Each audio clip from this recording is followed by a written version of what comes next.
The untouchable True School Sports Empire proudly presents something the boxing games are missing. Hey, what's going on? It's your boy BT, and I came here to talk some boxing with the thousands of True School Sports subscribers. Now, I wanted to just give my quick thoughts on this Clay Collard versus Quincy Lavallais rematch. First of all, let me first start off by saying respect to both fighters, both Quincy Lavallais, who came out victorious, and Cassius Clay Collard, who who lost this fight. But just my overall assessment of the fight, good style matchup. You have a guy in Quincy Lavallais who's a very slick, crafty counter puncher, very athletic, knows what he's doing in that boxing ring. Was walking Clay Collard into all kinds of shots all night, and then you got the Clay Collard style where he's running at you and he's trying to throw all kinds of crazy punches to hurt you, and they're not pretty and they're not conventional, but it's a style that's worked for him. And normally he's coming from a really weird stance where his hands are really low, and he's opened up for like counter right hands and things like that. So Clay Collard and Quincy Lavallais, they had a fight. I think it was in 2019 or 2018. I don't remember the year, but they had a fight early in their careers and it was a draw. So this was a rematch. These are two guys that were familiar with each other. From the Clay Collard side of things, he was 5-0 coming into this fight. He had defeated 3 undefeated prospects. A win against Quincy Lavallais would have made it the 4th undefeated prospect Clay Collard beat in 2020. So, I was saying on my live that if Clay Collard beat Quincy Lavallais, that he would have got a little bit of consideration for Fighter of the Year for me. Straight up, he would have, because in a year where we have a global pandemic, so to speak, where a lot of fighters aren't getting fights, and this guy manages to get 6 fights, and 4 of them against undefeated prospects. If he would have been able to beat Quincy Lavallais, it would have warranted some consideration, because that's nothing to scoff at. We didn't even know who the hell this guy was before the year started. But as for this fight, it started off like it was a good style clash, because you had Quincy Lavallais, who wasn't throwing the volume of punches that Clay Collard was throwing, but his punches were the cleaner punches, they were the more effective punches, and they were the harder punches, because he would hit Clay Collard with these overhand right hand counters. He would go shove, and then he would throw a jab, and Quincy Lavallais exploited the technical deficiencies that Clay Collard has been getting away with against the likes of Raymond Guayardo and David Kaminsky and Quashan Toller and those guys. He exploited those in this fight. He made Clay Collard pay for every last one of them in this fight. Took him a round or two to get a couple rounds to get started. It was only an 8-round fight, but I think by round 3, Quincy had really picked it up. Quincy was winning these rounds clearly. Quincy was getting better as this fight went along. Quincy's confidence was growing, as sometimes he would land a counter punch and then he would start shimmying and taunting Clay Collard.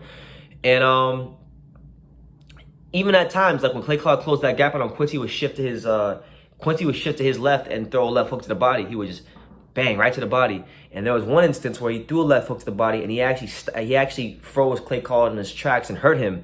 And it's not the first time that this has happened to Clay Collard this year. It also happened when he fought David Kaminsky. Most people don't even remember that. Most people don't even remember this, and they don't even care to remember this. When Clay Collard beat David Kaminsky earlier on in that fight, Kaminsky had actually hit Clay Collard with a body shot and stopped him in his tracks for a little bit, but then Clay Collard played it off and just kept boxing, and Kaminsky didn't follow up with anything. But Clay Collard, he remained game. He remained trying to stick to his game plan the whole fight by pressing the action.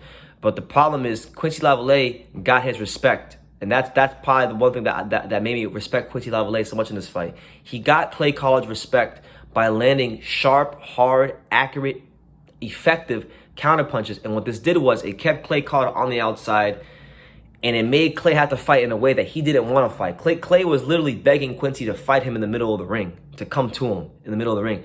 And Quincy wouldn't do that. Quincy stuck to his game plan. Quincy remained poised. And Quincy Lavallais scores, in my opinion, to date, what's the best win of his career. Because he didn't just beat Clay Collard. He beat probably the best version of Clay Collard that there ever was. Because this is a guy that had all the confidence in the world. 5 straight wins. In 2020, 5 wins in 2020, 3 of them against undefeated prospects, just like Quincy Lavallais.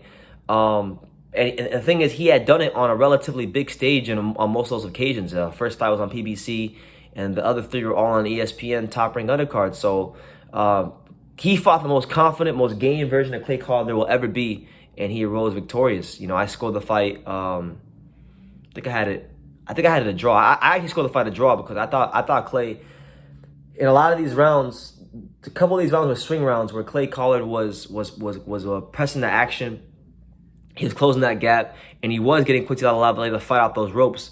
So I actually scored it a draw, but I wasn't going to be mad at either way who won the fight, because I do think it was a close fight. I'll say this: all respect to Clay Collard, but I think if this fight would have been 10 rounds or 12, I think Quincy would have got him out of there, because Quincy was hurting him with these shots and stopping him in his tracks. Not to take anything away from Clay, I love Clay, good fighter. I think Clay Collard this year has been a breath of fresh air for the sport of boxing, because here we had a guy who nobody even knew. He rose from obscurity, and he showed a lot of these fighters how it's done when you're able to if you just go in there and behave like a fighter and put on a good show and make yourself memorable to these fans on the undercard, that companies like Top Rank will bring you back, and you can make a nice little career for yourself in the sport. And Clay Collard has nothing to hang his head about at all this year. He was 5-1, beat 3 undefeated prospects, almost beat a fourth. And on top of that, that might be his last fight in the boxing ring, because they said recently that he's going to go fight in the PFL. He's going back to the Professional Fighting League, the PFL. He signed his contract for the 2021 season for PFL. So it might be the last time we see Clay Collard in the boxing ring for a long time. And if it is, Clay, I tip my cap to you. Thank you for making a lot of my nights here on True School Sports a lot more enjoyable. And on some occasions, even saving some of these cards from being boring as hell, because Clay comes and he brings the smoke and he comes to fight, and he's done himself proud. He's done his parents proud. He's done Idaho proud. He's done MMA fighters that are trying to box proud. He's done a lot of people proud this year. So hold your head up, Clay. Good performance.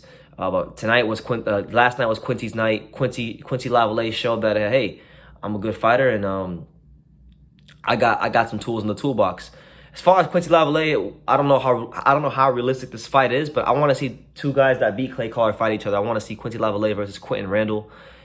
I think that'd be a good fight on the ESPN undercard. So Quincy Lavallais versus Quentin Randall, make it happen. Shout out to Quincy Lavallais. Shout out to Louisiana and the New Orleans Boxing Club on a good win for Quincy Lavallais over Clay Collard. And yeah, that's my assessment of the fight. Clay Collard had that pace slow down and couldn't fight the Clay Collard style of fighting. So, make of that what you will, but leave your comments down below. Take the time to subscribe. And like I say in every single one of these videos, you can love me or you can hate me, but I'm just a kid from Daniel. So until next time, take care, guys.